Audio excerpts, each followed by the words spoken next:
Welcome to NTR Radio. I'm Tom Forster Anubis. And I'm VZ Mark II. Okay, guys, isn't joining this time. He's not feeling very well. So, what's going on, VZ? You know what? Personally, little has changed, because it's the same. But I'm still finding ways of passing the time. Naturally. Drawing. I downloaded this app for my iPad called Easy Style. It's great. I'm having a lot of fun with that. I've been trying to make AutoMaster characters. It's a 3D app to make cute moe girls with it. The only thing I would say is, it has lots of poses and it has lots of different clothes and hair, but I would say the limit is that you can't change the body that it has. It's only one body type.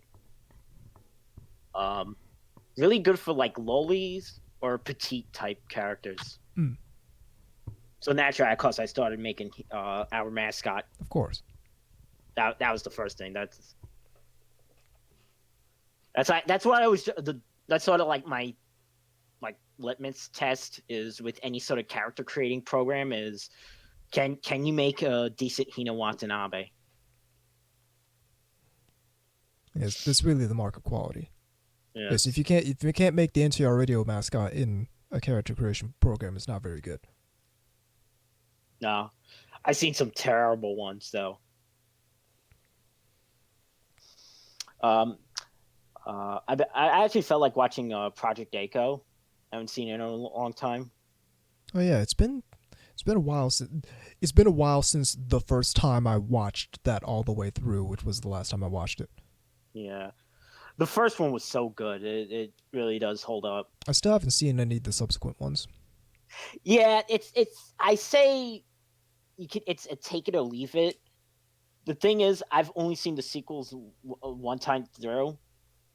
You can still watch. I say try them out, see how they. But there's sort of the same issue I have with a lot of stuff from that era, like Golf Force, where it suffers from sequelitis, where the first entry is the best one, and then most of the subsequent sequels get more or less progressively worse, or just they don't hold up. It's I don't know. I think it's one of those things where they put their best ideas in the first entry. So wasn't the first entry just everyone go wild? Pretty much. Yeah. So it's hard to follow that up, because then you're trying to go off of whatever the fuck you created in the first entry, and it kind of becomes a disconnect because you're trying to deliberately do again what you did in the first entry, which was well. I remember one of the Project Echo OVAs felt like watching a regular episode of an anime. It didn't feel like a movie. It didn't feel like anything. It just felt like a regular episode of a show. That would have been like a 50 episode show at the time. Right. And it's like, yeah. I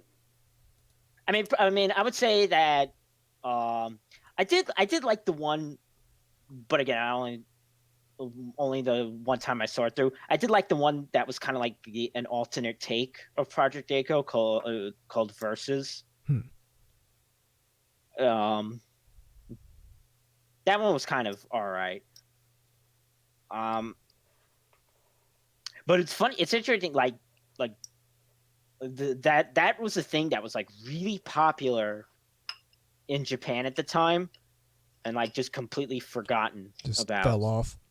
Right, and the only people who remember it are sort of old-timey anime fans. All right, so before we go any further, I'm going to tell people how to get involved with the show live. Yeah. What you do is you go to ntrradio.net, you click on the live chat button, and that will bring you to the page with the box in it that you type in your nickname and click the button to join us in the IRC channel. Alternatively, you can hit up your favorite IRC client pointed at irc.ryzen.net and join us in the # SLC Media channel. In addition, you can get at us on Twitter at TAnubis, at VZMK2, at NTR Radio, and as always, the email address to get involved with the show is ntrradio@gmail.com.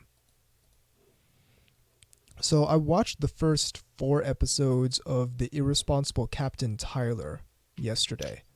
The birth of the production committee, as Yes. you told me. And so, like, this was years ago. I'd watched like the first 1 or 2 episodes of it when I was like waiting for class back in college. But yeah, I watched the first 4 or so episodes of it, and what it strikes me as is it's like, so a friend of mine introduced me to this Western cartoon show called Wander Over Yonder. I've heard of it. And so it's a really good show, and the whole premise is there's this little shit named Wander, and he's always messing around with the bad guy and thwarting him in ways that make you wonder whether Wander is actually just really, really smart and playing 4D chess, or whether he's just a complete idiot and actually doesn't have any understanding of what's going on, and that's why he's messing everything up. And that's the same way I feel about Tyler. So you don't know if he's an idiot or just like, yeah, if he's there are elements of the way he behaves that make me think he's 100% clueless, and there are elements of the way he behaves that make me think he's actually the smartest guy in the universe, basically. Like, it has this way of resolving conflicts in the most ridiculous way, to where someone who had a plan all along could have resolved them that way and could have made it look exactly as accidental as it looks, or it could have just been a series of Tyler mostly doing stupid things, and it ended up working in his favor. So it almost sounds a little bit like Inspector Gadget. A little bit. But no, so far it's a legitimately funny series. It's weird that, because I'm a space opera guy, so it's this and Legend of Galactic Heroes that it's weird that it took me this long to get on board with.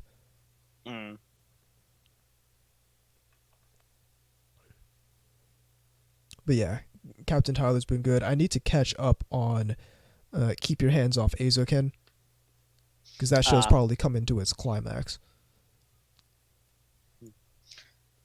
I finished Koyasu Asteroid, which I really enjoyed.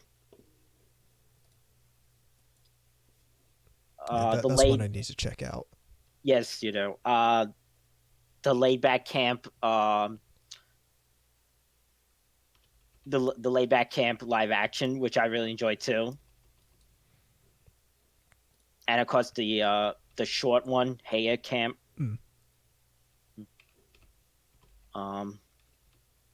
And that's about it for that stuff.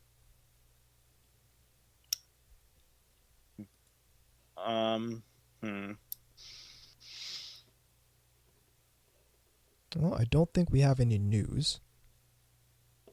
No, just everything's canceled. Everything's canceled. Life is canceled. Actually, I got a few weeks ago, I got a email from my figure distributor for Shinakiba and saying, yeah, shipments might be delayed due to COVID-19. I'm like, yeah, okay, I 100% expected that.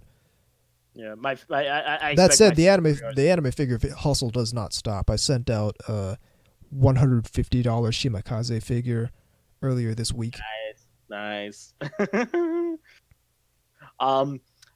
But I mean, anime production, I should say, like, even though all these conventions and shit are canceled, anime production is still going. Oh, absolutely. Because holy shit, That shit don't stop. That's a hustle that doesn't stop.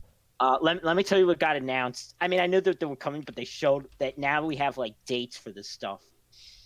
We're getting in October of this year. We're getting a third season of Gochi Uso.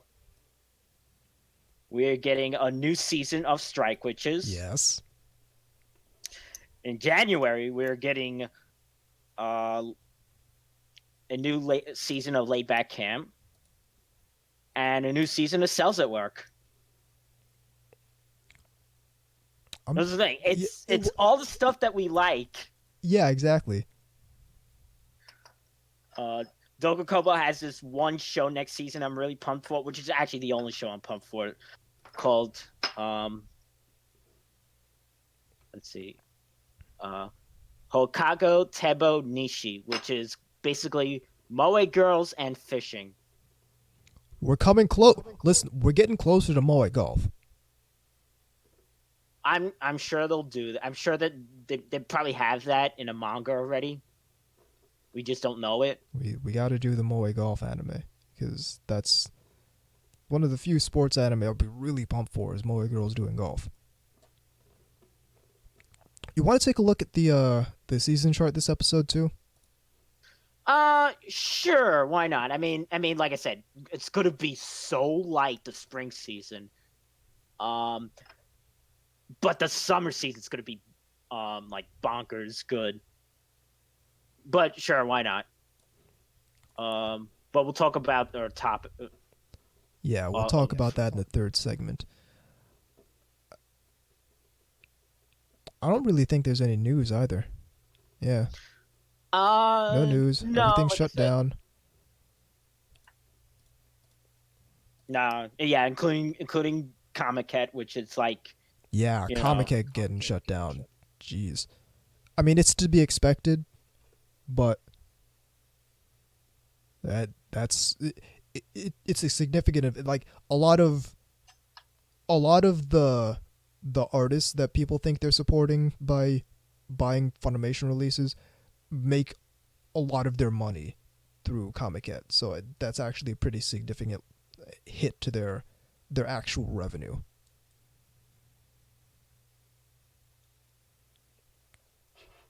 I was looking at through some of the economics of Comic-Cat a few months ago, and this is a wild event. Like you almost can't really compare it to Western anime conventions because it's just too different an event. Oh no. Well, it's first off, it's 500,000 people, literally 500,000 people showing up. Comic-Cat disrupts the train schedule of that entire region.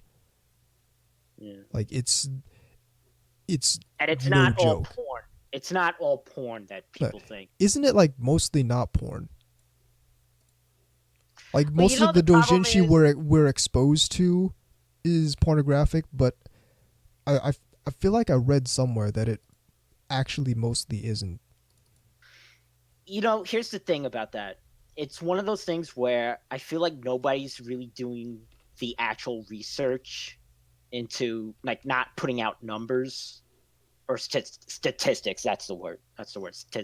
Because, I feel like the people who say it's not all porn guys or only porns are the people who sort of, you know which type of people I'm talking about. The people whose end game is to downplay the porn because they have a distaste for it. Exactly. So, but Comic-Cat is this gigantic thing that you can't ignore. So but that's what I'm saying. If we had actual real statistics on what is porn and what isn't, then it would be much more. I would. Well, you say that, but we've got other statistics from Comic-Cat that people ignore habitually. Like how many times have we seen the argument about the anime subculture being hostile to women and whatnot, and so on and so forth.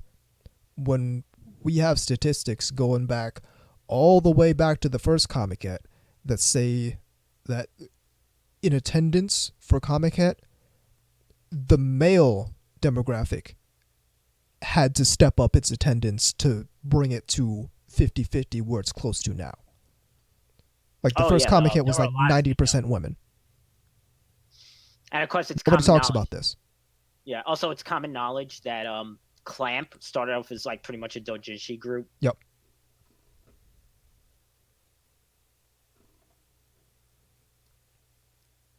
I mean, some of the first Gundam fans were women. Oh yeah. That weren't like children, for the children demographic that they were originally aiming for. No, it was women, and Tomino even said this in that NHK documentary.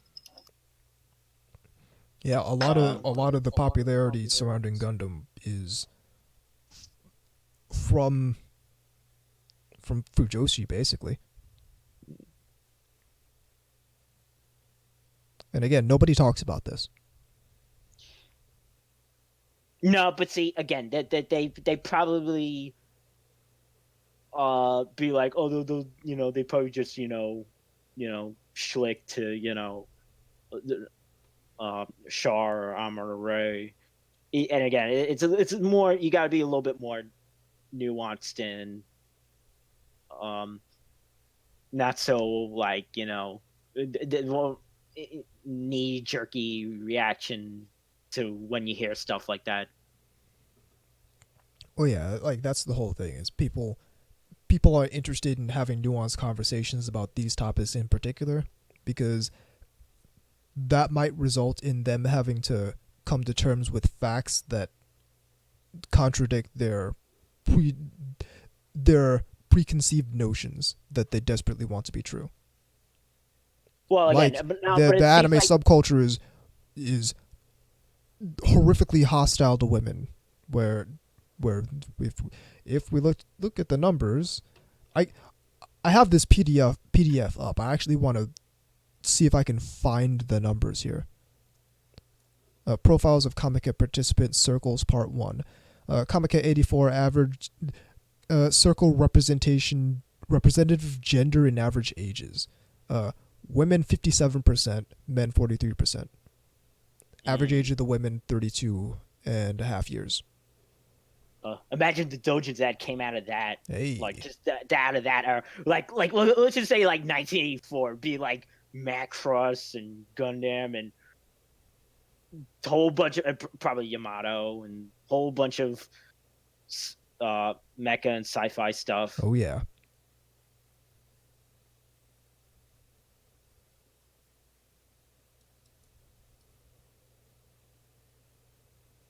Yeah, I would love to see like what came out of that. So I'd just like to be, I don't know, I feel like the whole conversation about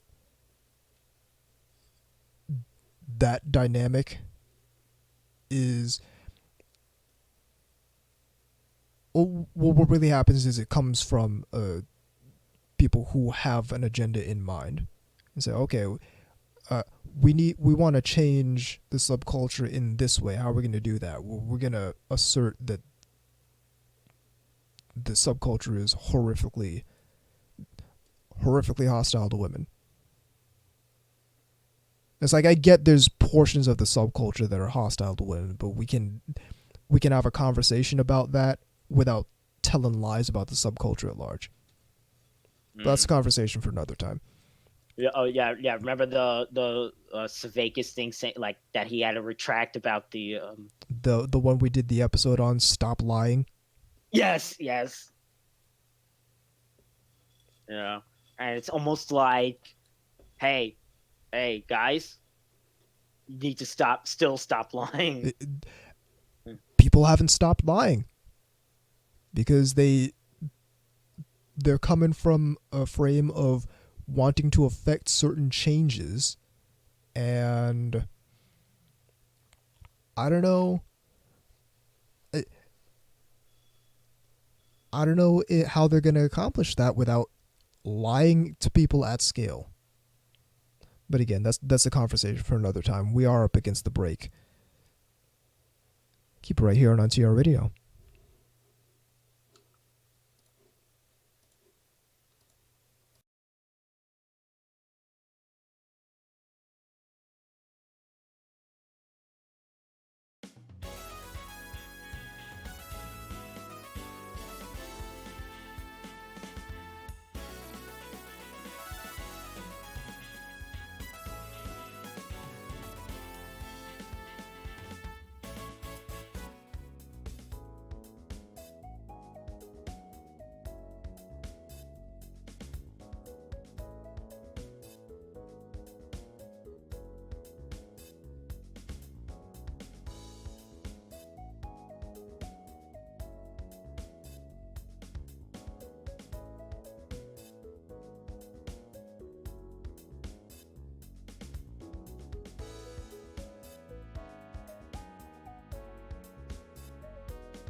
Welcome back to NTR Radio.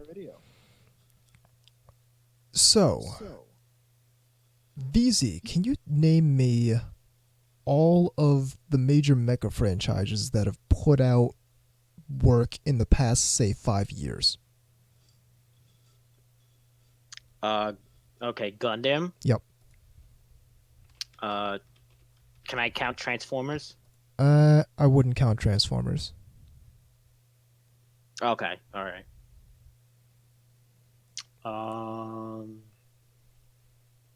Macross had Delta. Yes. Code Geass. Code Geass. Ava. Yeah. They put out 3.0 plus 1.0, didn't they? Yeah, that's going to come out this year. Okay, so we'll count that. I keep forgetting that they're coming out with that. Quite on the nose there, I know. The Eureka 7 all right, that one. Had some. Oh, Zoids. Yeah. Okay, so... Actually, I would count Transformers because they did do a Japanese-only thing about, I would say 4 or 5 years ago with a Japanese exclusive short format cartoon. Sure, but we're talking piloted robots. Oh, okay, pilot robots. All right, then. There's robot anime and there's mecha anime, and I've always considered mecha to be piloted robots. All right. I don't know if there's a count, but when we get to the chart later, Wataru is coming back. I've never heard of that. All right. Yeah. Well, you know Grand Zord. You know I told you about the show Grand Zord. You've probably told me about it, but that's another thing I know nothing about. Okay. Well, there was a mini like fad trend starting from the late '80s to the early '90s of super deformed mecha within like a sort of fantasy setting. Wataru was the one that kind of, but actually what started that was SD Gundam. Right. But the one that kind of started and got popular, and then a whole bunch of others came, was Wataru. Do we count that as a major mecha franchise, though? Because how many people have heard of that outside of people who are like deep into getting into old school robot anime?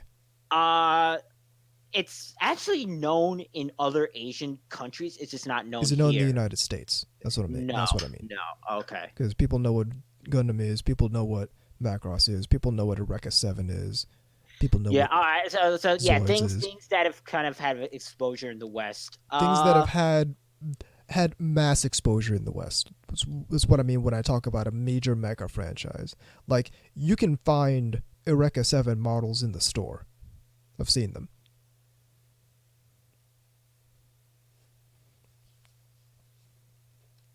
But the point I'm getting at is Gundam goes back to the 70s, Macross goes back to the 80s.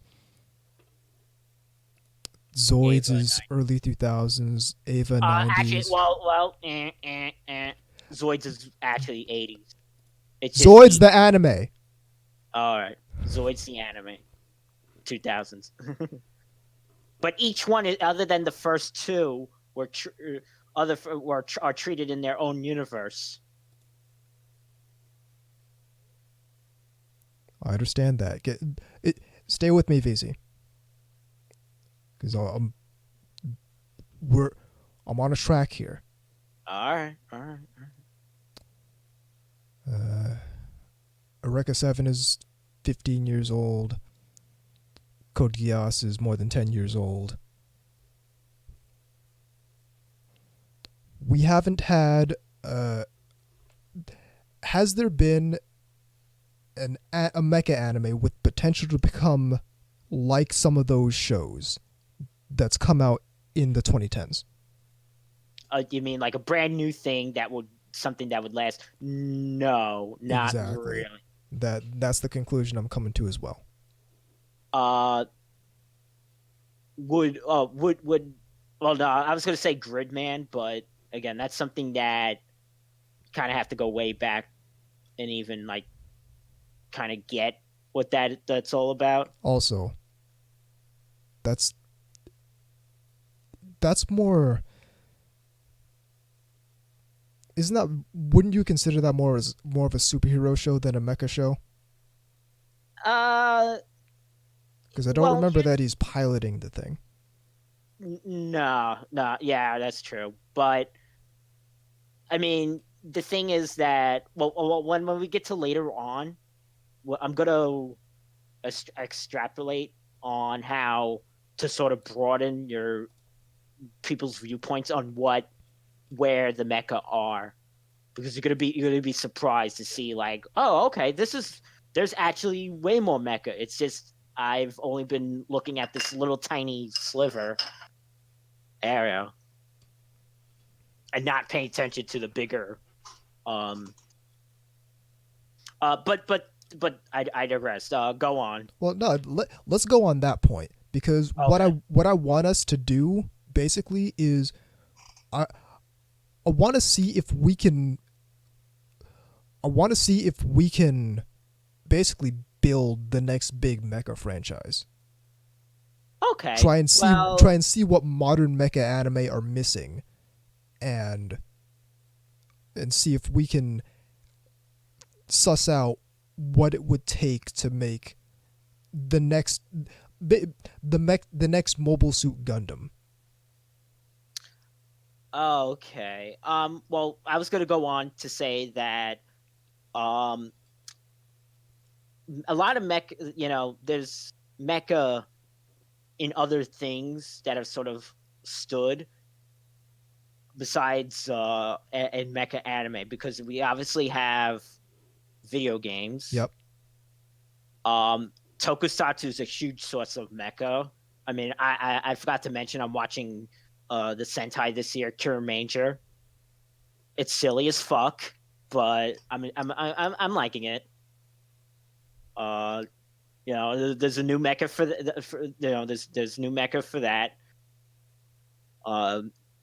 Hope you like clear, transparent mecha, because that's what you're getting, and sparkly, because that's the theme. It's a Kara Major, meaning Kara meaning sparkly.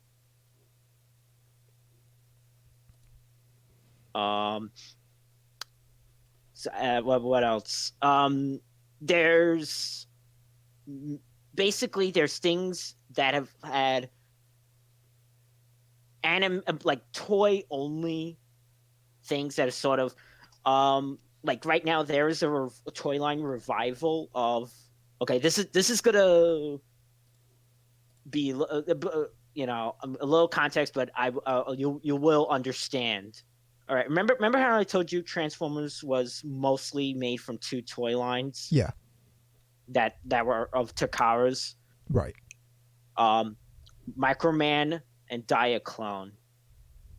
Well, there's been revivals of Microman on and off, but right now there's a revival of Diaclone, and that's what's also kind of out now. So there's certainly the one thing I say is mecha have not gone away as a thing to sell, because there's more mecha. There are more mecha toys and model kits than even in the quote golden age in the 80s, and only now can you make things that would only be like, if not impossible, certainly really like the only way you would have had certain, even in Gundam, certain mobile suit designs would have been garage kits.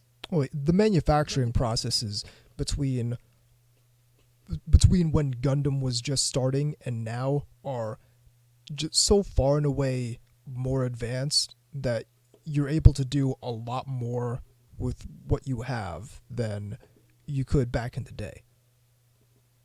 See, when people talk about the quote that big spike in the early 80s, the peak era of robot anime on TV, coincided with the huge spike in mecha toys, but then a downturn where a bunch of companies either, like I said, went out of business, got bought by other companies, or just sort of not necessarily out of business, but just sort of became like making toys was a secondary. Yeah. Like I said, Gakken, the company that made the toys from Mospedo, they're actually a book publishing company. Huh. They're still around. They're just backed as a book label. But when that happened, coincidentally, there was a huge upsurge when the OVA market came, which was basically the video itself. The anime itself is the thing you're buying, not exactly. All sorts of crazy bonker mecha designs came out of that. Like the Garland and the Motos. What's the thing from Bubblegum Crisis? Moto Slave. I think so. I know the heart suit is the thing that she wears. Yeah. They wear, and like the thing, like you couldn't make a toy out of that in the 80s. But that's what I'm talking about. Now you can. Now you can make figures and kits of these things, but you couldn't do it in the 80s. Yeah, you just couldn't manufacture something like that. I mean, even Evangelion originally was designed for the fact that it couldn't be made into manufacturing. Exactly. But even though they did anyway. Yeah. Because the marketing team will find a way. They really, I ever kind of started a lot of firsts with when it came up merchandise, and one was beside again like sort of making these more harder to design things into actual reality that you could buy, and it also started the Moe figure boom. Yeah. Because before that, I don't think there really was, other than maybe I know Tokimeki Memorial had some stuff, but I don't know if that was around the time the game came out or late 90s. I am not sure of that. But before that, it was like dolls or garage kits. Right. Sometimes some static post figures for like Sailor Moon. But yeah, back to mecha. So, but I know what you're saying. Like, what would be the thing to make a new mecha now as big as Gundam? And honestly, I don't know what would make anything drive to that level, because the incentive, there has to be the incentive to when you already have a thing that works, why come up with something else for competition? See, the thing that and again, unfortunately, a lot of people who know how to draw mecha are sort of diminishing. At least draw mecha for animation. Well, a lot of them are going over the video games is what's happening. Like I know Shoji Kawamori, a lot of what he's doing, what he was doing back in like the late 2000s was video games. He did a lot of Armored Core.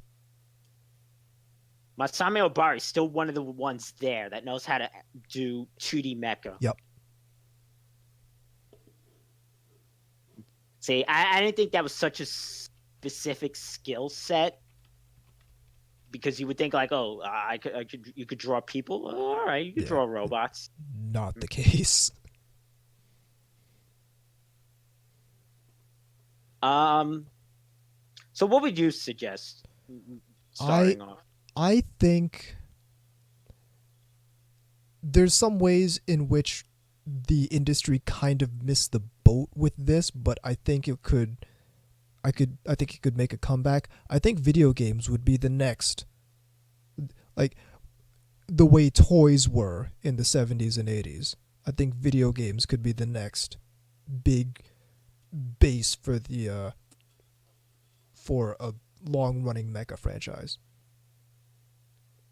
Because And there were a lot it's of not like there isn't a wealth of material to draw from. because there was a lot of like mecha only video games that were even in the 80s, which is funny. You know the line Model Roid? No. It's another line from Good Smile Company. It's a model line that they have now. Modelroid or Moiroid? Modeloid. Okay, yeah, I'm looking at it right now. Okay, good. Yeah. One of the 'Cause ones I know there's on there. Moiroid. Okay. One of the ones on there is that they have for pre-order is this thing called Cruise Chaser Blasty, which was an 80s computer only a Japanese video game. That, and it's like, but now you can make a 3D version of it that you couldn't do it then. Right. So I think that's the thing. It's that you could sort of dust off these old IPs, and now you have the technology to make, a figure and a model out of it. Don't be surprised if they do one called Thexter, if you ever heard of that. So I'm thinking. Go on. I actually knew that one about it. I actually knew about Thexter's was this like computer game. It had a Famicom game, but that one only stayed in Japan. But because I remember in the early '90s seeing this box for this video game in like Sam Goody with this robot on it, and it said from the hit video game from Japan. And so I'm like thinking, I wouldn't be surprised if that also got something now.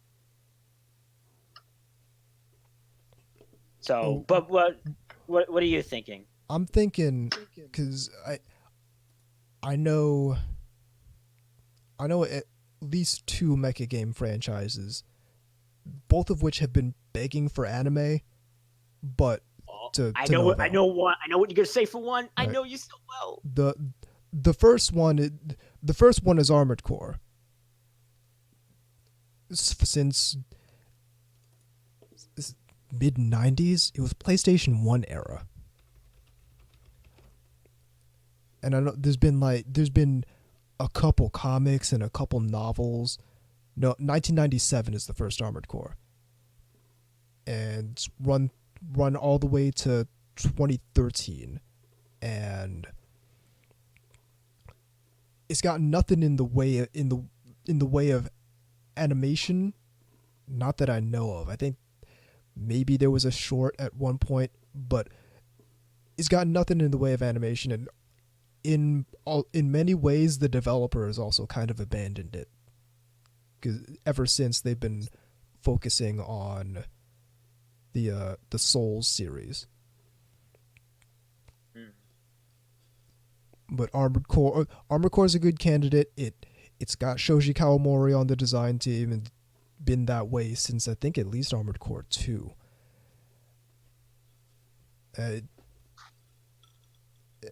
And I know what your other one's gonna be. Well, of course you know what my other one's. Everyone knows what my other one's gonna be. The other one is Virtual-On. Yeah. And that's another one that's been since '95. That's one that's been begging for an anime ever since it came out. And that one's got another seasoned designer on the team. That's Hajime Katoki. And I think so. I think we can pick either one of those two as a base, but what's going to really come down to it is the execution. And I think both Armored Core and Virtual-On have that potential where you can get kind of like the Gundam OVA effect, where both of those franchises have such vast universes. Armored Core, you're actually talking about multiple worlds, but they have such vast world building that you can just pick a place in the world at a point in time, and you can get a 6 episode, a 12 episode OVA of just about what happens there, and you can just do that every couple years. What's really going to come down to it is the execution. And here's what I've been wondering with regard to the with regard to mecha as a genre in general over time. And this kind of goes back to that Digibro video you and I watched a few episodes ago about like what happened to the mecha genre. Do you think there's any change in kind of the taste for the style of mecha that people are looking for in the modern time? Possibly. Like, is the same Gundam style real robot gonna be compelling to people? Well, I think the thing is that I think, well, for one thing I've noticed is more people get repelled by the super robot aesthetic. Yeah, I think the super robot paradigm is kind of, it's more difficult to get into, and it's more like, ironically, it's more difficult to get into, and it's more like you need more context in order to really enjoy it. Well, I think the problem is like, yeah, people's like, it's one that it's usually this is really kiddie. This is really simple. And how could they just do whatever? Like, I feel like Gurren Lagann was successful because it just took that and just turned everything all the way up to where it's kind of a parody of itself, but at the same time it's kind of actually more serious than any super robot anime. Yeah. I think people more are receptive to the again but again it's different splinters, because some people really love the military realism aspect of Gundam.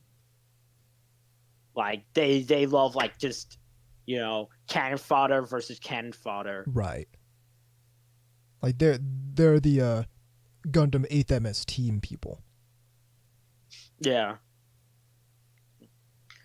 But then there's also the people who like Gundam doing more or less the super robot stuff, even in modern settings, like even in modern productions, like the Gundam Unicorn opening up. Yeah. Well, to be 100% fair to Gundam Unicorn, like the armor sliding open is probably the least super robot thing going on in that anime. There's a whole lot of much more super robot stuff going on in Gundam Unicorn, but I get what you're saying. There's elements of Gundam where it gets to a point where, okay, we're like, thoughts and intentions and passion are manifesting themselves and having an effect on the real world. Yeah. But then, again, it's hard. Like, even first Gundam makes it really difficult as an entry point, because you have to, like, again, have the context of the super robot aesthetic. And that's why I say, like, the compilation movies work for first Gundam, because that show was still really deep in the super robot paradigm. I think another thing there's actually if you, and I'm I'm a nerd, so like me and 5 other people on Earth know about this. But if you look into all the supplementary material for Virtualon, like outside of the video games, which are the video games for Virtualon are kind of super robot-y, but if you look at the supplemental material, it gets like 8th MS team level of the like, Virtualon is a lot more similar to Gundam than anyone gives it credit for because nobody knows. Like it has the real robot. It certainly has a real robot aesthetic, certainly with some of the designs, but it's got the real robot action in a lot of the supplementary material, and it has definitely super robot elements thrown around in between that. So if that can fly with a modern audience, I think Virtualon could be compelling in that way, just because it's got both those and plus you could do the exact thing Gundam does, where okay, 8th MS team and 0080 and 0083 and Thunderbolt. If you want realistic robot action, this is where you're going to go.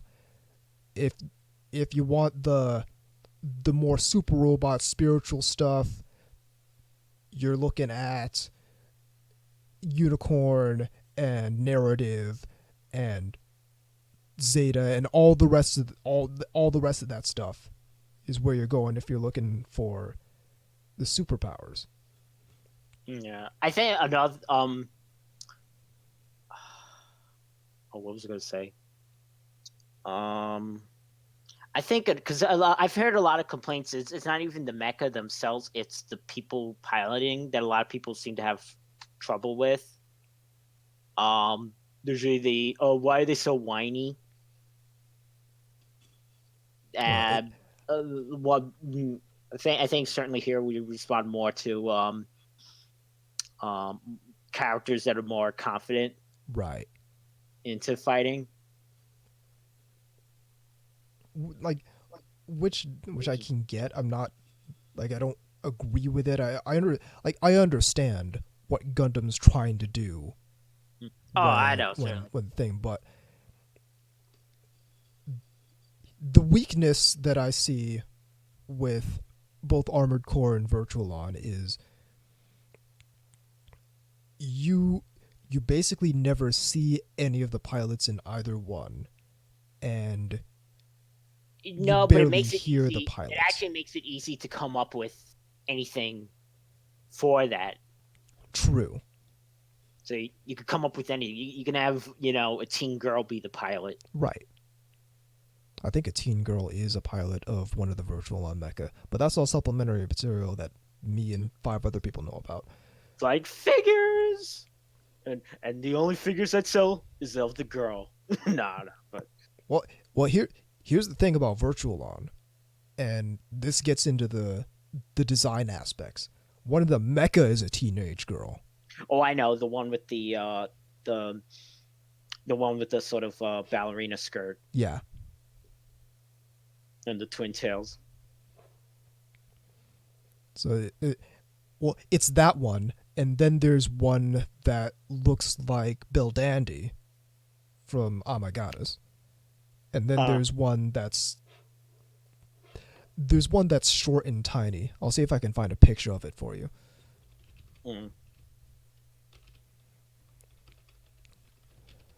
But that's one design aspect of Virtualon that could really go either way. That over the time, Virtualon's mecha designs have gotten kind of crazier. Oh yeah, I've seen some of those.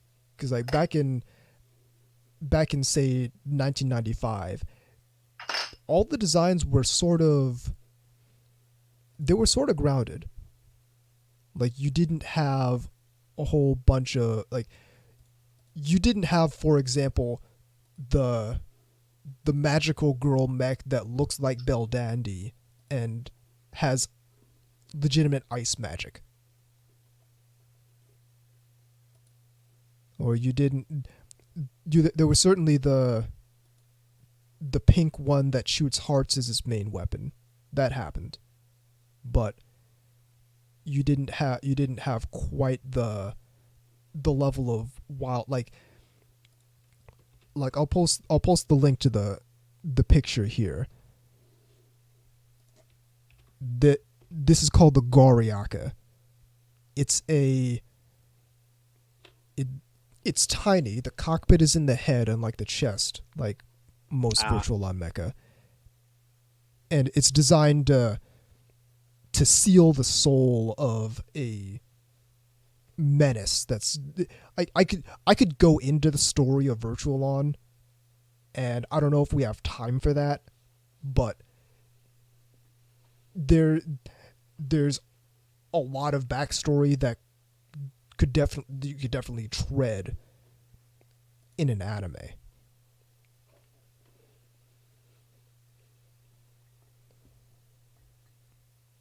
But so speaking of the designs and the visuals, how do you think it would be best to animate this kind of thing? Well, for Virtual On, it would only have to be CG. I think so. But you know what I wish they would try? I know it's a little bit out. I don't actually mind 3D CG as much as I complain about. But I think it would be best if it was all one. I preferred if it was all CG, including the characters, rather than mixed. And two, instead of because when you have it all CG, you don't have to do the limiting of the frame rate, so that way it actually animated characters. But they do that even in all CG 3D CG productions. So what they should do is make it 60 frames per second. Have you ever watched The Magnificent Kotobuki? It was a 2019 winter season anime. No. So that show is 100% 3D CG. It's about a World War II fighter planes in a kind of like an alternate universe where they're using airships.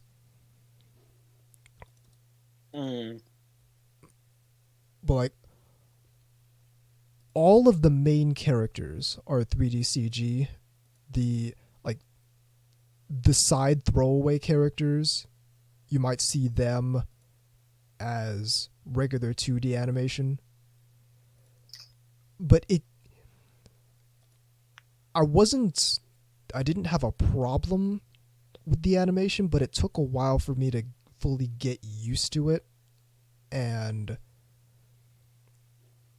like it took a while for it to not really bother me, because they did a good job with it. Because I didn't actually watch it, but I'm gonna cite the show Knights of Sidonia.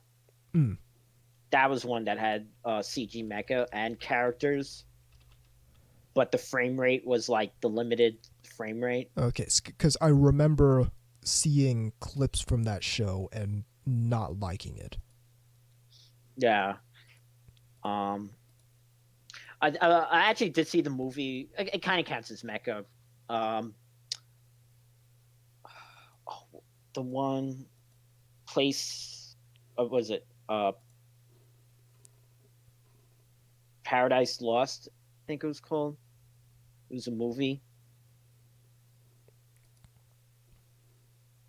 I'm not sure I've heard of that one. From now. Oh man.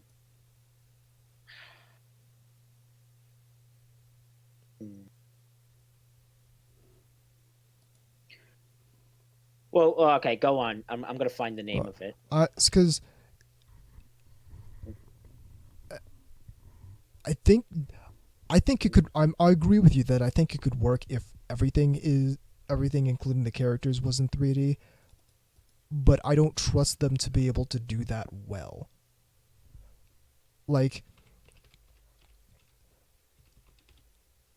I think they've I think animation studios have certainly gotten better doing the mix with the 2D and 3D, and like it wasn't always bad. Like I didn't have a problem back in the day with either Zoid's Chaotic Century or New Century Zero. Oh, I found it. Expelled from Paradise. That's it. Okay, yeah, yeah, that one was good. Yeah, I I actually like that one. I enjoyed that one. It was well made too, but it's also we're talking about a movie compared to a TV series. Mm. But like I said, I would actually be more inclined if they had the higher frame rate, because then it would I don't know, just something about it would make it look more presentable. I don't- I'm well. I'm watching a scene from Macross Delta right now, and I don't know if I agree with that anymore. Because if you're able to put high production values into the 2D animation, you can like I couldn't see whatever's going on in this scene working with 3D animated characters. It just wouldn't be the same. Yeah, well that's true. Um no, actually the limited frame rate does work for if you have the 2D characters, because there was a show from the very late there was an anime from the late 2000, I mean actually the late 90s, um trying to compete with Transformers Beast Wars, Hmm. called Dinosaurs, or Dinozone in Japan. And that was 2D characters with CG. CG. There were robots, but they looked like bones. They Hmm. looked like dinosaur skeletons. But the frame rate was, the high fluid frame rate, and that actually makes it look weird when you have the limited animation and the high frame rate. So would the solution be higher frame rate for the anime? Which the only time that was ever attempted was the movie that only I've seen, uh, Lensman, which is actually the second anime to have 3D CG in it, where there was one scene where the character was like in a virtual Tron type area. Um, and they had, yeah, CG objects, but so the main character was then animated in 24 frames per second to make it match the computer. I I really don't know that it's. I don't know that that it would be that big a deal because I see plenty of like unless Zoid's Chaotic Century, Zoid's New Century, Macross Delta, to some extent Macross Frontier, unless all of those did the same thing different to the technique, I don't know that it's going to be a big deal anymore. Because I'm watching clips from all these old anime, like Macross Zero. I'm looking at right now. It's presentable, but it's certainly not perfect. Well, But okay, I here's my was other, looking at Macross Delta, and I'm like, this looks really good. because I was gonna resent my other solution, which is we do we do the mecha in 2D, But and yeah, but we we're go trying to make a long running anime franchise, so it has to be sustainable. um well, yeah, but guess what? There's a whole bunch of 2D mecha series that, for not all of them, but for certainly sustainable, that we're able to do it. Um, That we're able to continue on and become a long running franchise. well, certainly Gundam. Yes, ever since the 1970s, before anyone had the capability to do 3D CG. And that's basically the only one because Macross went to 3D. And again, I'm looking at Delta right here. It not only looks fine, it actually really looks amazing. Certainly, but Like, it looks really good. There would be a contingent of people who would see 2D mecha drawn complicatedly, but draw complicated 2D animation and go, holy shit, that's incredible.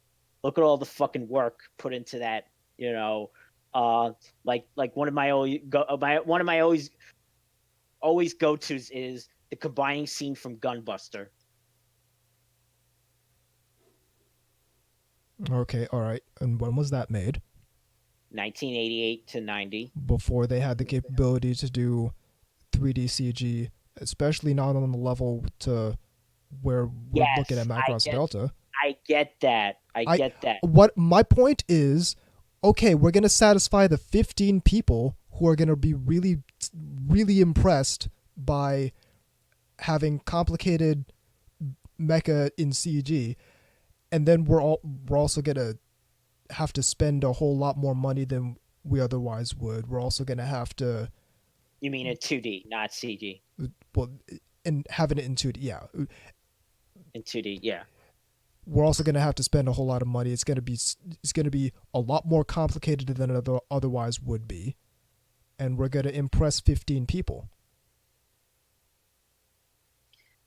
I'm being the... If we're going by the Azukin paradigm, I'm being the Kanamori here. I'm trying to keep us realistic because we're trying to make the next big mecha franchise.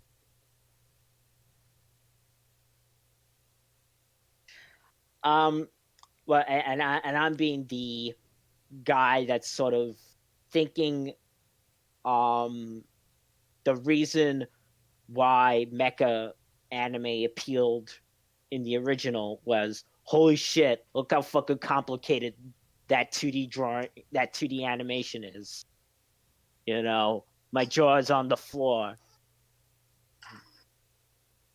Oh, we have this computer program. We have this 3D CG. We could do the same thing, but it's not as impressive. It's impressive if it was a video game. It would be impressive if it was all 3D CG, but when you it's okay, it's how can I put this? When are we certain we're not just doing the reverse paradigm from Macross Plus, because Macross Plus was lauded for its use of 3D CG because that was a novelty at the time. So are we certain we're not just doing the reverse of that paradigm and saying, well, we don't see 2D a whole lot anymore? There was a lot of impressive 2D animation for that. I understand that. What I'm saying is, are we certain that we're not just saying that we don't see 2D anymore, and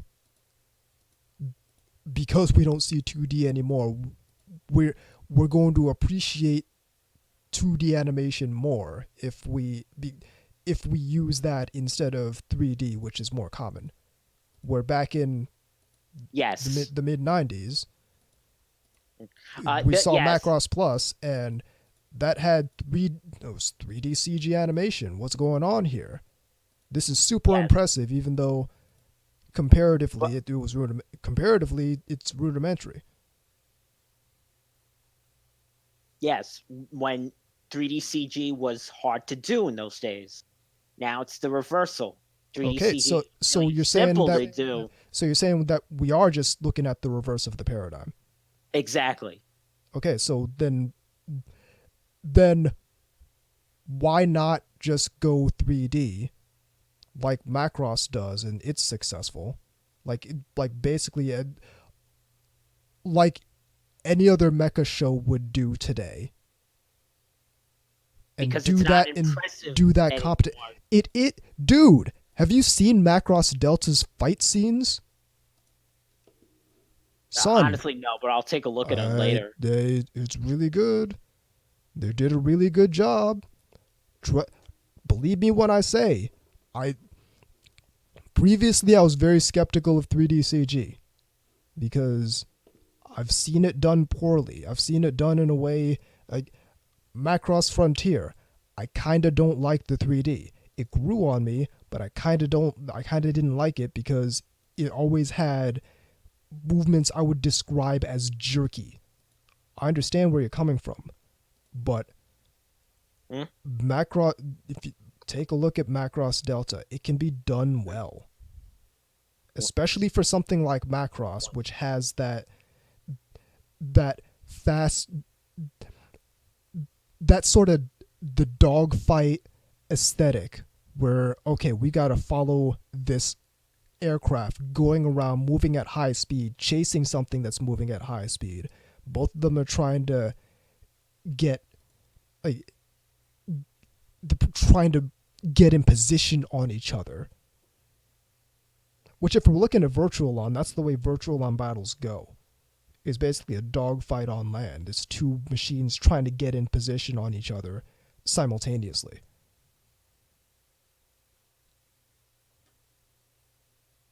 And if we can pull that off in 2D and keep it realistically, for Virtual-On, that would work as 3D CG because the game is already 3D CG. So that I would keep as same thing with Armor Core. Those two I would actually keep as 3D CG because the video game is. So, but I'm talking about if we did something totally original, then the sort of the things that we would want, the requirements would be my requirements would be different. Well, that's the thing is we're not talking about something completely original because we've already established that if we're going to build this franchise, it's got to be based off of something that we can sell. The video game is a stand-in for toys back in the 70s. All I'm saying is I think we've made significant advancements in 3D CG, especially when it comes to mecha, that I'm not certain of the supremacy of 2D animation. I think that it can certainly be impressive when it gets to a point where it's something like Gundam Thunderbolt. But that's on another level. Yeah, Gundam Thunderbolt looks fantastic, and that's like 2D. It looks amazing, and it couldn't really be done any other way. Is another thing. Like Thunderbolt wouldn't work if it was 3D. I think that's fair, another. Didn't I say I didn't mind the 3D CG in the Origin? Yeah, true. It I works said there, that was done. That's one that could have gone either way. Well, that was done again because they wanted to sort of preserve the sort of the markings, all the little markings, and yeah, which I think is important because that's a detail. Like when you get down to that level of detail, especially if you're capable of doing it, I think it's. If you're trying to portray these things as, okay, this is a military combat vehicle, it's gonna have certain types of markings all over it. It's gonna have the warning symbols. It's gonna have all that, and I think it's important to be able to preserve that. As another reason that I'm not ready to throw CG under the bus just yet.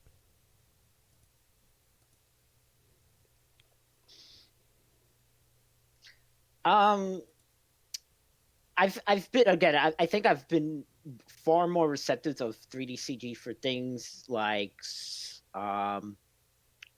for vehicles.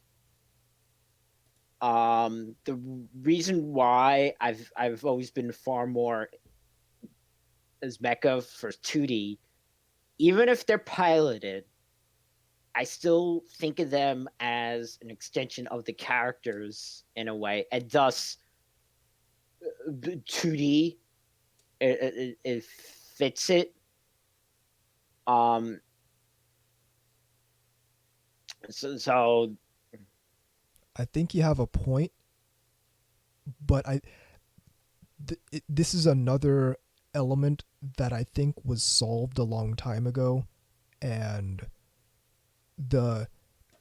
there's been a glut of very mid-level 3D CG mecha shows between the early 2000s and now. Because again, look back at Zoids. I had no problem with Zoids at all, and no, so it's the looked up fine for that. Zoids, the mecha in Zoids were definitely portrayed as separate characters from the people piloting them.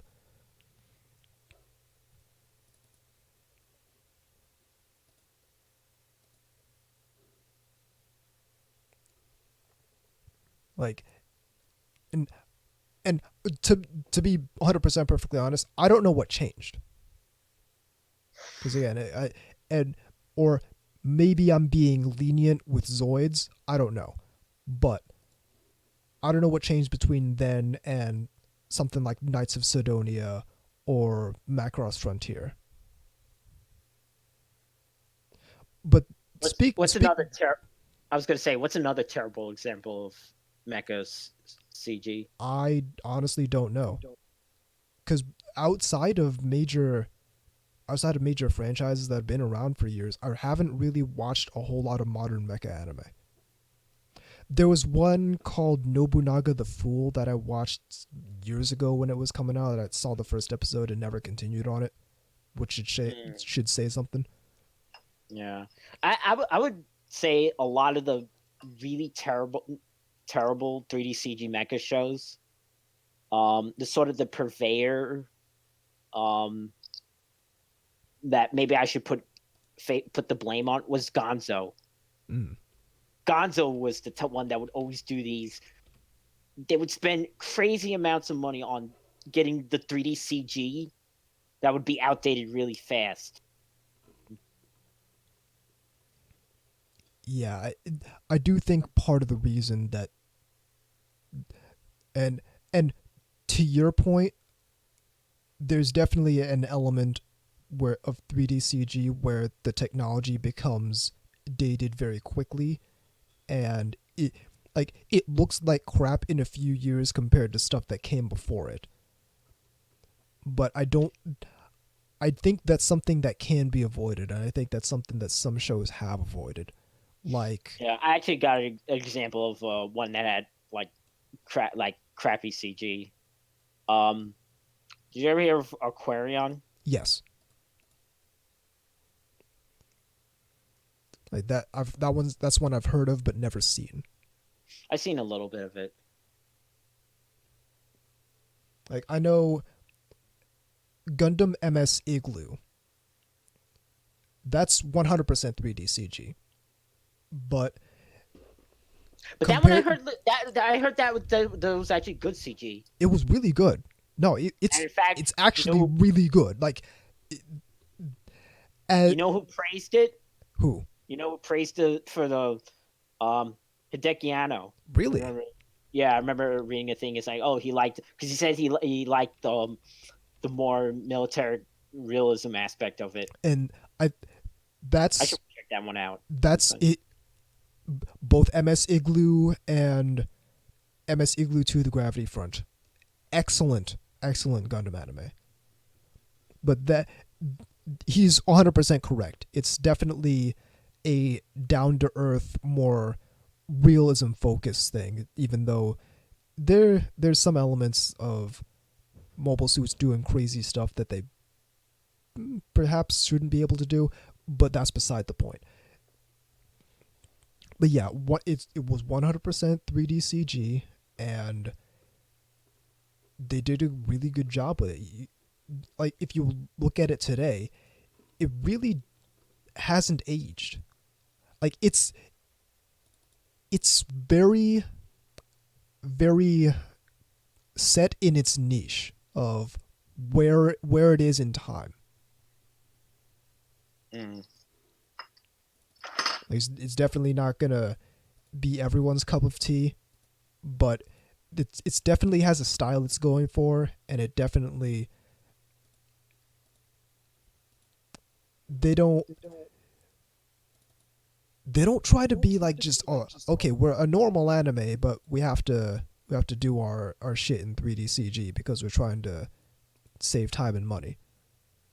There's obviously effort put into the look and how everything is presented, and I think that's what the missing link between good 3D CG and bad 3D CG. Well, I read. Like the Magnificent Kotobuki had the same thing, where there's definitely a look they're going for that isn't necessarily just, oh, we're just making an anime show. Yeah, I think Samurai 7. Oh, that was a Gonzo show. That was another one that was like 3D CG mecha. That was like watching some of MS Igloo right now. I think if we wanted to go for Armored Core, this kind of aesthetic could work, but I don't know if it would be good for the next big mecha franchise. Honestly, in my opinion, I think mecha at this point, if you want it to be really good, start off with as high production OVAs. I'm not certain. You could have multiple episodes, but not. Again, just like what Gundam's been doing, where the best stuff in recent years has been these movies and OVAs. You're right about that, but I'm not sure if starting out with that is the best call.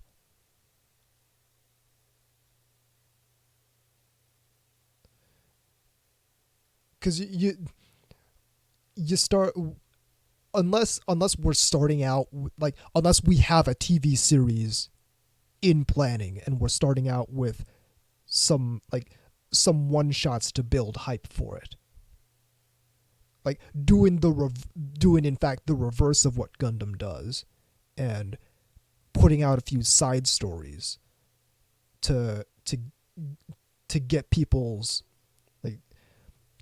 to get people excited for the main franchise, and then putting out the main TV series in response.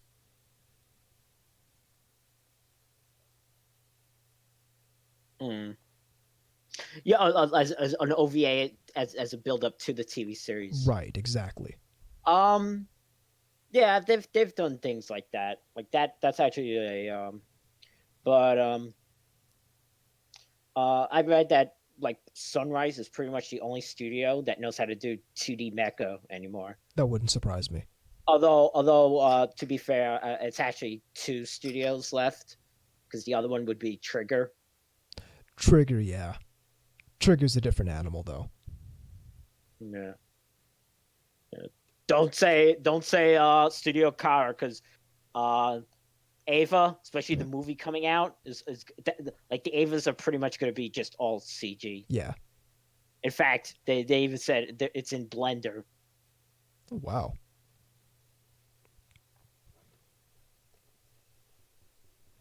I mean, watching that 10-minute preview that they did last year, that 10-minute it's yeah, the Avas are just all CG now. Yeah.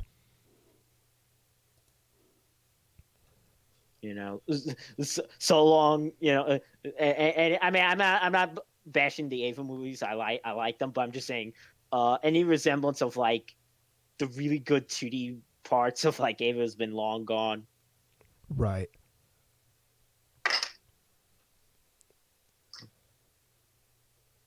Which is weird, because it was like you already animated this scene, because there were 3D CG scenes in the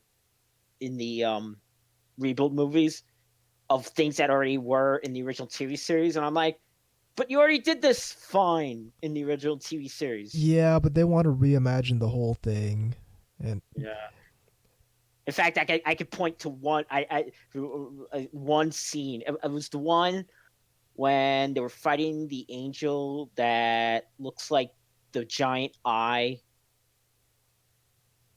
that was like really flat. Is it the one that fell down from the sky? Yes, that one. And they animated the Avas running. Yep. But then in the rebuild, they made it like 3D CG running. We have to have that perspective, guys. Well, they gotta reimagine it. Yeah. Well, now we know the truth. Now that we know the truth is that they didn't actually. What it was that they wanted. He had an idea. Anno had an idea that was similar to Ava. Right. But then it just became Ava. Yeah. And then again, also the whole getting Ava from taking it from Gynax. Right. Yeah. Because of that shit. It turned out to be convenient. Mm-hmm. All right. Well, so to move on from the whole 3D CG tangent. Yeah. Characters. Number one, first things first, is we need cute girls.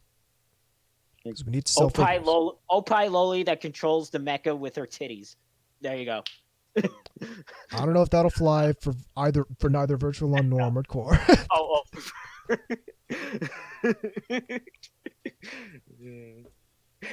If it was like something like Go Danner, which I haven't seen, but I've heard things about. It's a good show. Yeah, that's a show where, but I know that's a show where the mecha's arms fold like this, where the elbows, and they become tits. And the elbows are like where the nipples are. Yeah, we need cute girls, and I know for I know both of these franchises have female characters. And I know both of those franchises' female characters have been rendered as cute girls by fan artists. So there's certainly potential.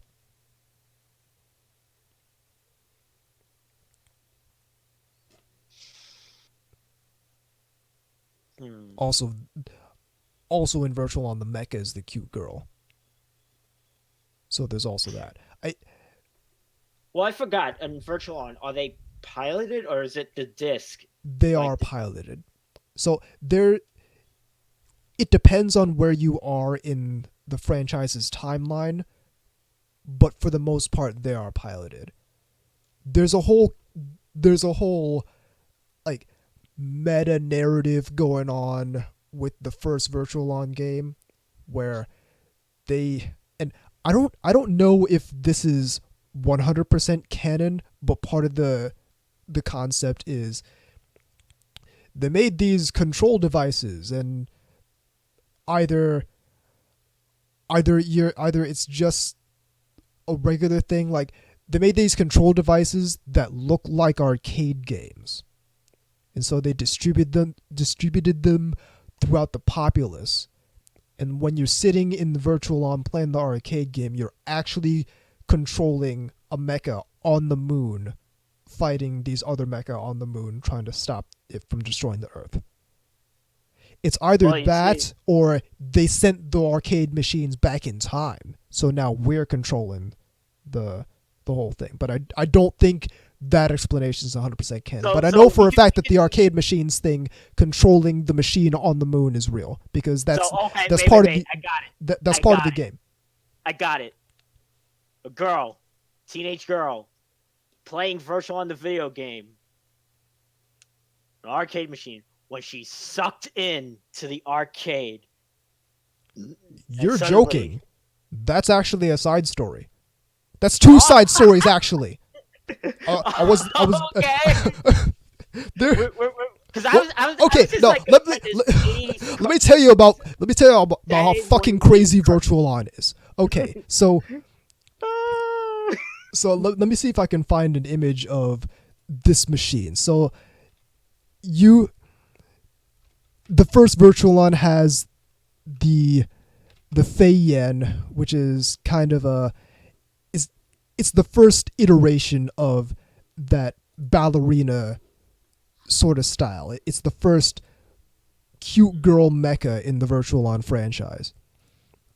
So the one you control in the game is a replica of the original one, because the original one was built by genius this genius little girl scientist, and it actually this isn't a joke, it actually gained sentience and ran away, and they actually never found it for the rest of the series.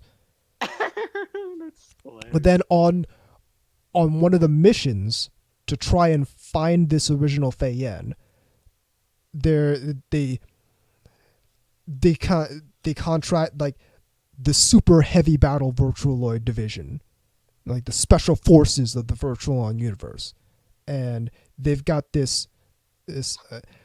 I think he's either he's either an android or a cyborg. He's like an android cyborg Shota, and he actually gets sucked into the arcade machine. Uh, And then there's another side story where it takes place in the real world, and these two dudes who are playing Virtual On both get sucked into the arcade machine and meet the actual Fei Yan who sings.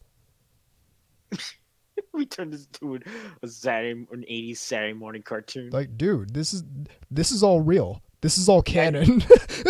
And the intro will sing the intro theme will just sing pretty much the plot. I was playing Virtual On an arcade game, but I was sucked in now. So yeah, But yeah, it's getting sucked into the arcade machine apparently happens habitually in the Virtual On universe. Virtual On is a wild universe. Like someone needs to compile all the lore from Virtual On, because it's some shit happens in Virtual On that happens nowhere else.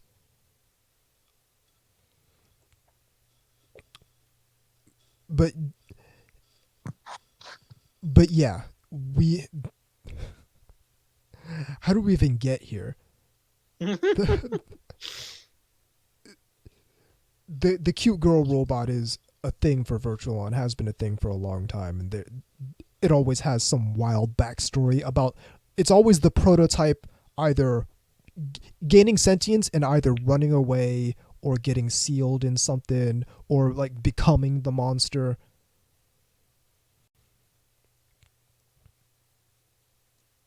We need to have a Gaiden episode where I just go over the wild backstory of Virtual On.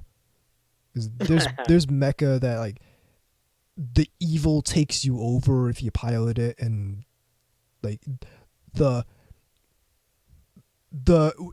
if you go too long in the machine, your soul and your body disappears into meta cyberspace.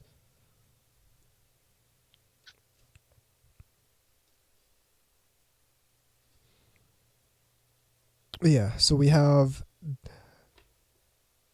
the base, we have the execution, we have the characters, we have the designs.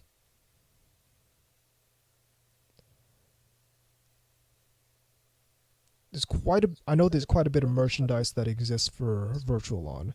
I know there's some that exists for Armored Core. Yeah, and the Armored Core backstory is nowhere near as wild. Armored Core is more closer to a traditional cyberpunk / post-apocalyptic sort of thing. That's compared to Virtual On actually very down to earth.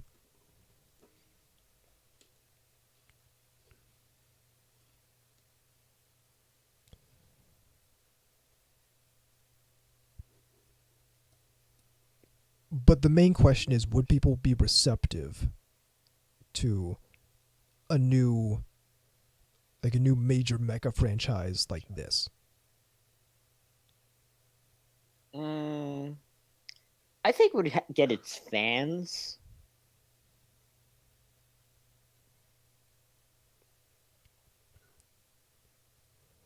Because like,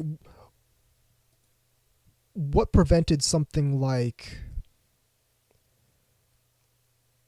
Gargantia or Valvrave the Liberator from becoming that kind of franchise powerhouse? Because I know at least Valvrave have model kits.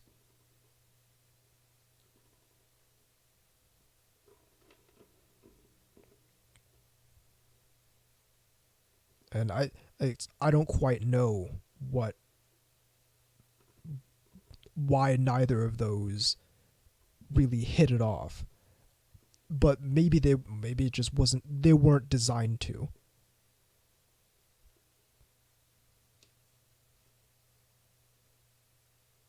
Well, let's look at it backward. What makes Gundam so compelling as a franchise? Like from the first one all the way to the most recent one. And the same thing with Macross. The most compelling. Well,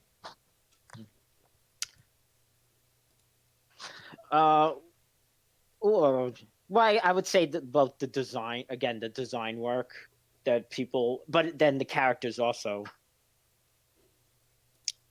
It's a tough one to sort of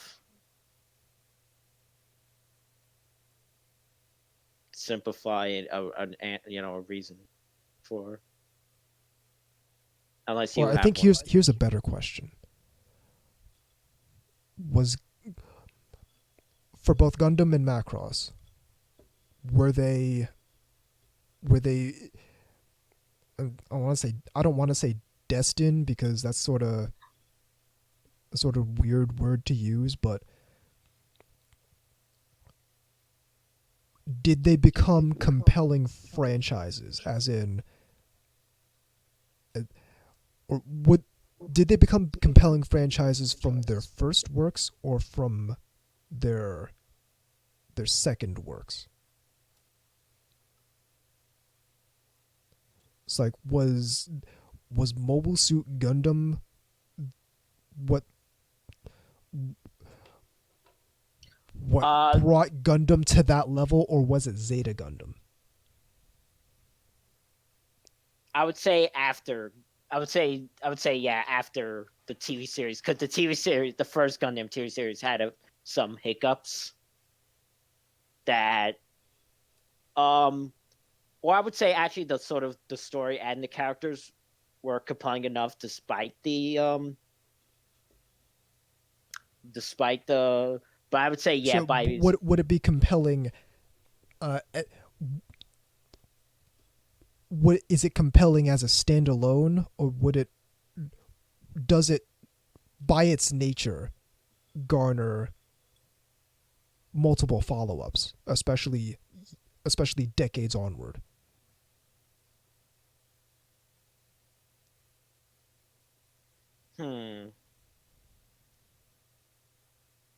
Well, again, the whole the sort of the stuff that's like behind the scenes with, like, because before, like, after Gundam, but before Zeta, there was like model kit only lines, like Mobile Suit Variations, where it's like, these are the designs, but now with more realistic coloring and markings. So was that what kind of elevated it to a level of, okay, we can create a franchise out of this? I think so. Like, I think that was one. Is it that simple to where you need a very solid first entry, and then you need to already have the background and backstory to reinforce that with supplemental information, like Mobile Suit variants and all that other stuff, to where we can get something like Zeta Gundam. Possibly. And then I'd ask the same question for Macross, because like, was SDF Macross what elevated that to a level of, okay, we can create a franchise out of this, or was it Macross 2 or Macross Plus that did that? No, definitely first Macross. Definitely first Macross. Yeah.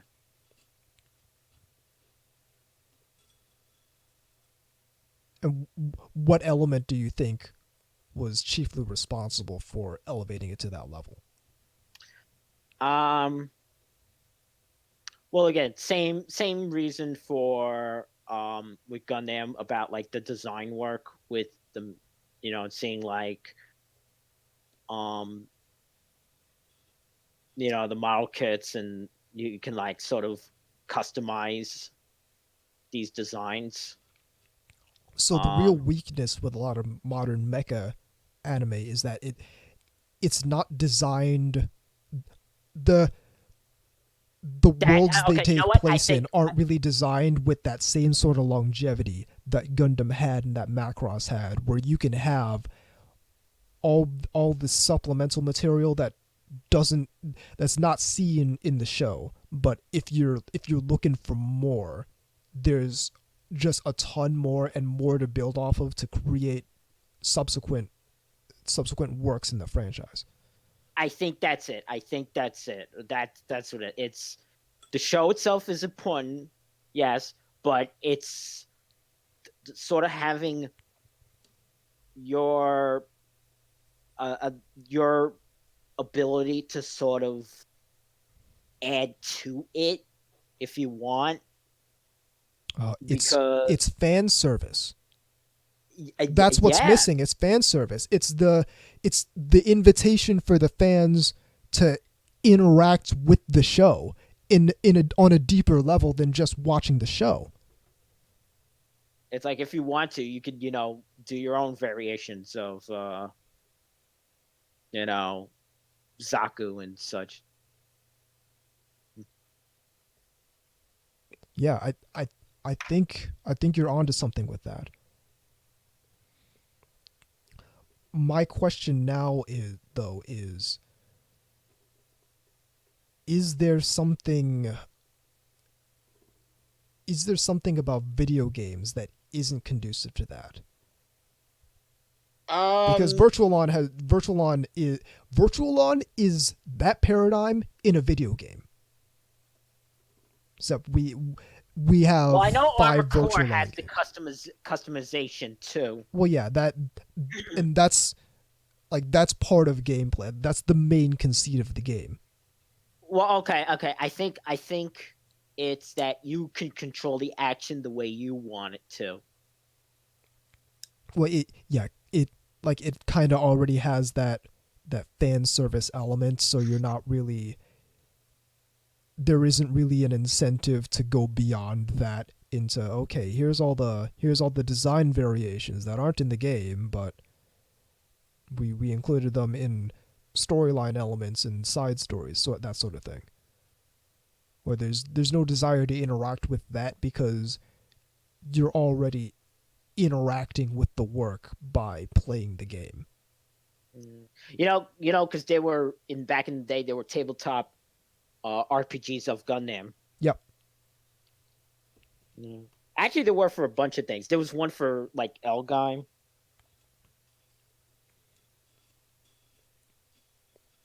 There was one for I'm sure there was one for. Oh no! Wait, there was one for Macross here. Oh yeah, I used to own the book. I know there's one. There currently is one for Robotech. Christ, yeah. But yeah, I think that's a major part of the formula, and that's certainly something that's missing from a lot of modern mecha shows. So you really don't get that from mecha shows nowadays. Like, it's like it's okay, the show's over and it's done. Like nobody's ever left wondering what's going on elsewhere in that show's universe. And Gundam really satisfies that, I think. Especially when you get into like the video games and whatnot and all the side stories therein. Yeah, because it's like, again, there's all that like customability that in the world building already, that it sort of invites you to add on to that. I think that's why Build Fighters got so big. Yeah, Because it's basically no longer pretending that that isn't the main part of why people like Gundam. It was funny because a lot of the Western, well, at least the anime journalism elite really resent that aspect of these things, where it's like, when if it wasn't there, we'd have none of this great anime. Yeah.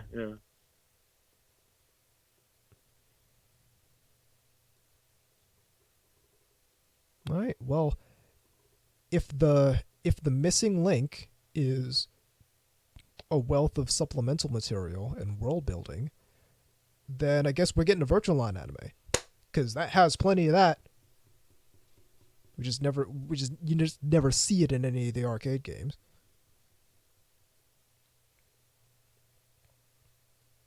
It's funny, the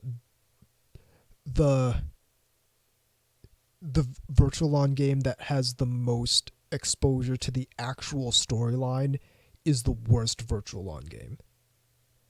And it comes in like it doesn't tell you the backstory to everything. It assumes you've somehow read all the supplemental material from the first Virtualon all the way to the fourth one, which is the worst one. Like, it assumes you're familiar with everything that happened in all these arcade games that didn't tell you any storyline elements at all. And then it comes in the middle of like 3 major wars within the Virtualon universe and expects you to understand anything that's going on.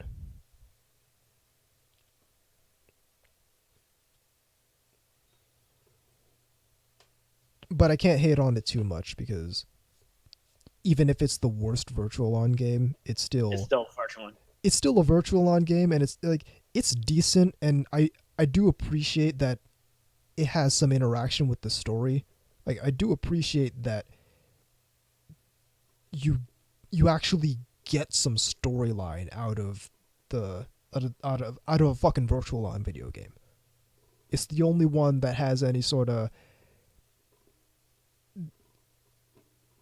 storyline to follow, because otherwise it's basically a fighting game.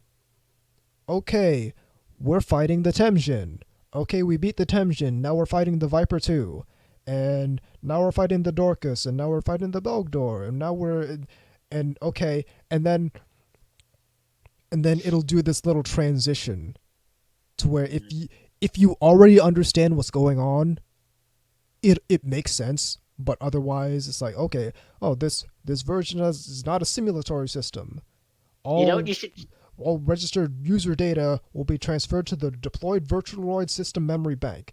You have no, like, if you're just sitting there in the arcade, you have no context for that whatsoever. But if you've gone and nerded out on all the backstory, you'll realize, oh, okay, they're transitioning me from a simulation and uploading my pilot data into an actual robot on the moon that's actually going to go out and fight and try and save the Earth. You know what you should check out sometime, just for lulz? I haven't seen it since the 90s. The BattleTech cartoon. I've seen a tiny bit of the BattleTech cartoon. The Panda and I were actually talking about that a few months ago. The BattleTech cartoon. I do used to remember watch seeing that. some clips of that. I used to watch that back in because I actually knew Battletech before, but I was like, oh, Battletech cartoon. Uh, the toy line is not very good at the time. Holy shit, these colors are making my eyes bleed because everything in the early 90s was eye searing Yep. colors. Also, why no Mad Cat? Well, it. Yeah. That's like the most recognizable one Well, from that I franchise. And didn't I do believe that. the Mad Cat was involved. The Mad Cat toy was involved in another legal dispute. Because that was that Playmate, the one the Playmates was supposed to do the toy line, but Yeah. Tycho did the so that's probably what happened. Is If I'm not mistaken, I think the Mad Cat toy was involved in a legal dispute, and that was the original, like, thing that got FASA on Harmony Gold's radar. No,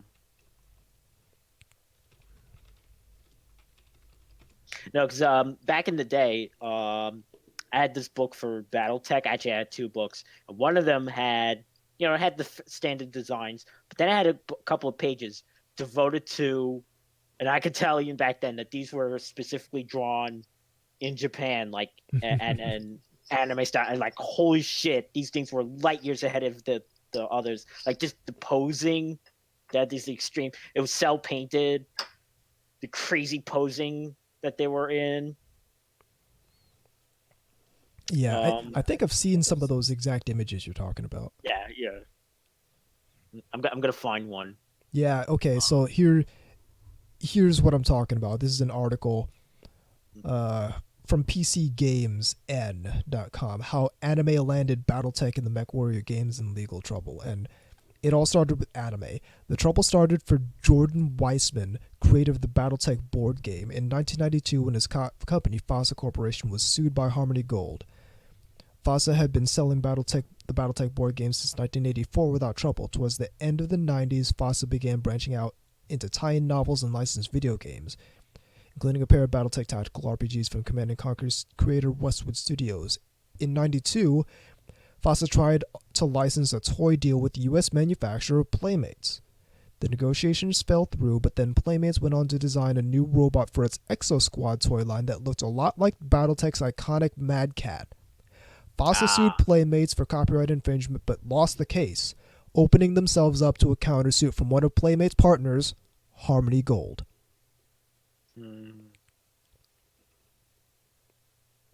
Once again, Harmony Gold. Once again, Harmony Gold out here fucking everything up.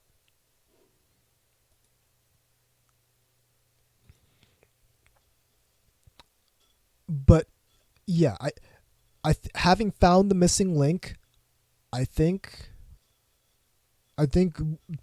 we've gone a significant ways to solving the problem.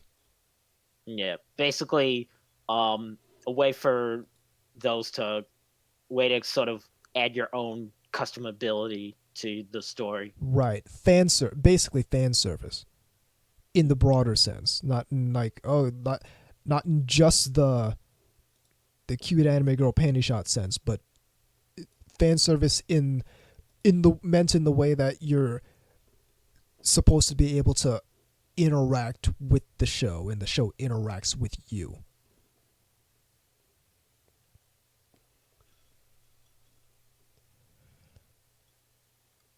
All right, with that, we're going to roll into the break and take a look at this next season chart. Keep it right here on NTR Radio.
Welcome back to NTR Radio. So, we're going to take a look at the spring 2020 season chart. What you're going to do is you're going to go to anychart.net/spring 2020. And you're going to make sure you're sorting alphabetically by title. All right. Anything look particularly of particular interest to you in the TV section, VZ? There's a few. I might try this one, Arte, because it's about in the Italian Renaissance. It's about it's art. So, I was pumped for this, but then I saw the trailer for it, and it didn't look as good as I was initially hoping. And that one is Gal and Dinosaur. Yeah, I remember seeing the trailer for that. But the one I'm actually really pumped for is Hokago Tebo Nishi, which is from Doga Kobo, and it's Moe Girls and Fishing. That one I maybe might check out. There's one. I'm if I feel like watching something else, if I need more, Kakushigoto I might try, which is from the one that did what's the one? Sayonara Zetsubo Sensei. Oh. Yeah, it's not Shaft though, but it is from that mangaka. Koji Komeda. Yes. So if anything, it might be just really funny. I might try it just off of that. Yeah. A single father with a secret. He's a top-selling manga artist of a raunchy series that perhaps is a suitable reading material for his young daughter. He does hiding it all, no matter what the hijinks that into. Okay, yeah, that sounds like it could be hilarious. And especially from Koji Komeda, that sounds like it could be hilarious.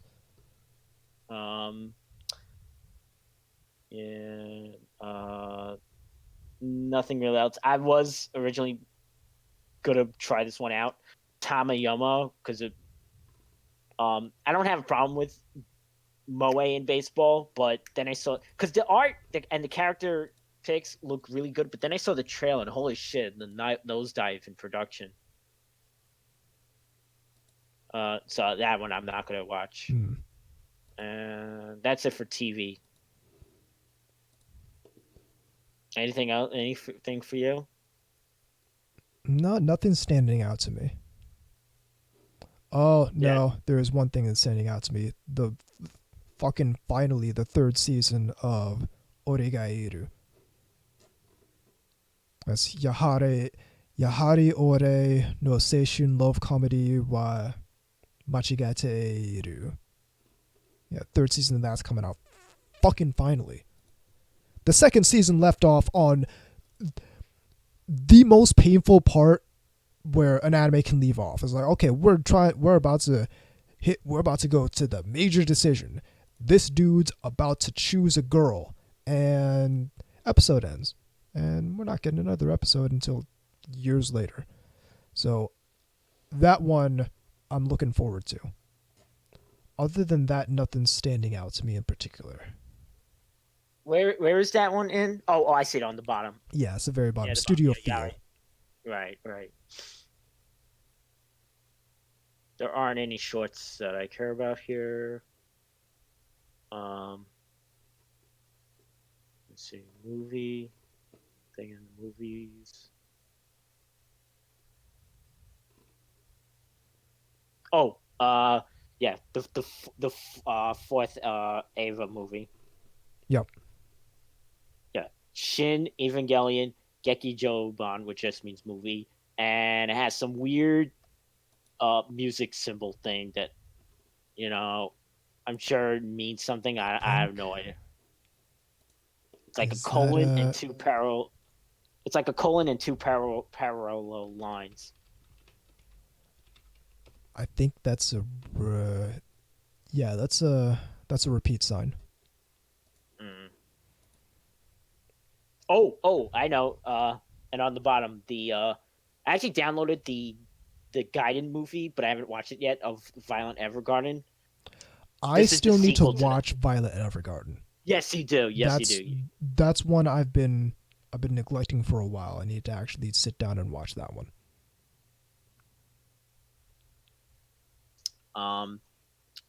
But wait. Let's see. OVA, OAN, and special. More Cinderella Girls, but this one's gonna be web only. I actually saw the first episode of that. Like they had the first one out. Oh yeah. And they had Riamu in it. Oh. They had basically all the recently voiced ones. Gotcha. Like Riamu and Risa and Yukimi. Oh, this is what I was talking about down here. Mashin Eiyuden Wataru. The new Wataru series. Okay. So Wataru was very like Wataru had a series in 1988. Then one in 1990, and then one in 97.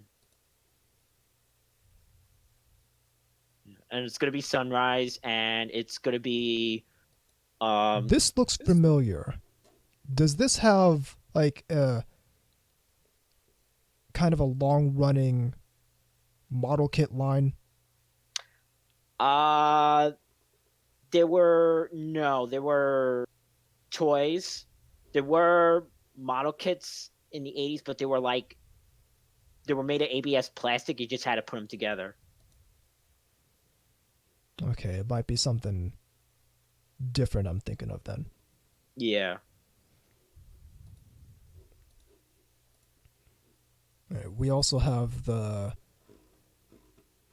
Ghost in the Shell thing, like the new Ghost in the Shell thing's coming out. Oh yeah. I hear here's the big, gigantic caveat for that.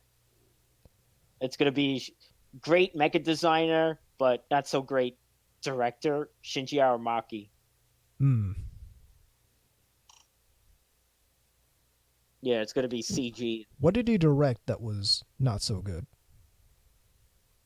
I think he did that Appleseed movie. Ex Machina? One of those. I think I have that on my shelf and I haven't watched it. You know. Whatever wasn't the 1988 OVA. Yeah, I think it's Ex Machina. I'll check. Yeah. Yeah. Unsung Directed Hero. by Shinji Aramaki. Yeah. So I've heard very mixed things about Ex Machina, but I haven't actually watched it. Appleseed is one of those franchises that is right up my alley, but I've yet to actually sit down and get into.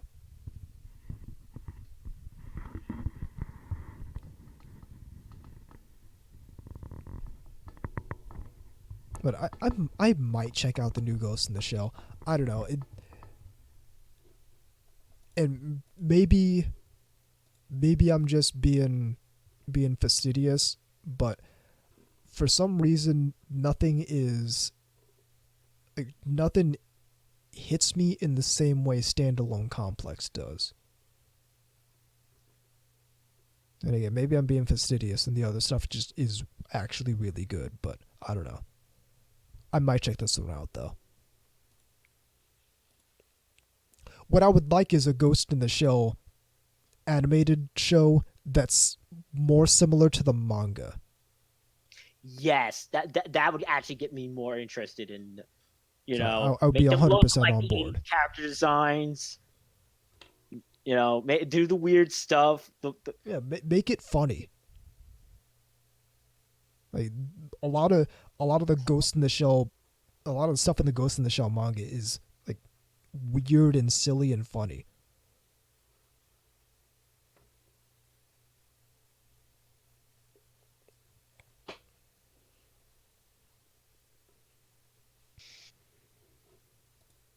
But yeah, that's all I'm looking at for the OVAs and whatnot. Wataru also had a video game for the PC Engine that came over here as the packing game for the TurboGrafx 16. Huh. But they changed the name to Keith Courage and Alpha Zone, and they gave it one of those covers. You know what? You know the whole Kirby is hardcore meme? Yeah. Where they like take things that are more cutesy or more anime and they make it look more like American comics, or they did that too. So what was originally a kid as the main character in the game, they made like an adult, but just in the cover. So, but yeah, that's that's it for me too. All right. In that case, that's the show. The email address is ntrradio@gmail.com. The website is ntrradio.net. Check out VZ stuff at vzmk2moyamekagatai.wordpress.com, in addition to thebigbookofIdols.com. And he does the shirts. You can buy the digital copy. You can buy the digital copy right now. Yes. He does the shirts at yashike.moe/store. Yashike.moe being where I post material relevant to the otaku subculture, otaku lifestyle, all that good stuff. I also do shinikiba.moe, which is an anime figure retailer selling half-naked anime girl figures.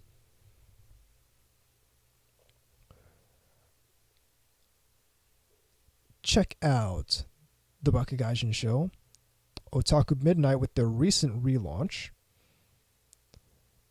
and Asobi FM. All those podcasts are really good. The Geeky Panda stuff is at thegeekypanda.net. His stuff is really good. Check that out as well. I'm TE Nubis on Twitter. VZ is at VZMK2 on Twitter. KGods is at immortal_KGods on Twitter. And the show is at NTR_radio. I'm Time Enforcer Nubis. And I'm VZ Mark II. And even though we get rendered in 3D CG every time we say it, this is NTR Radio.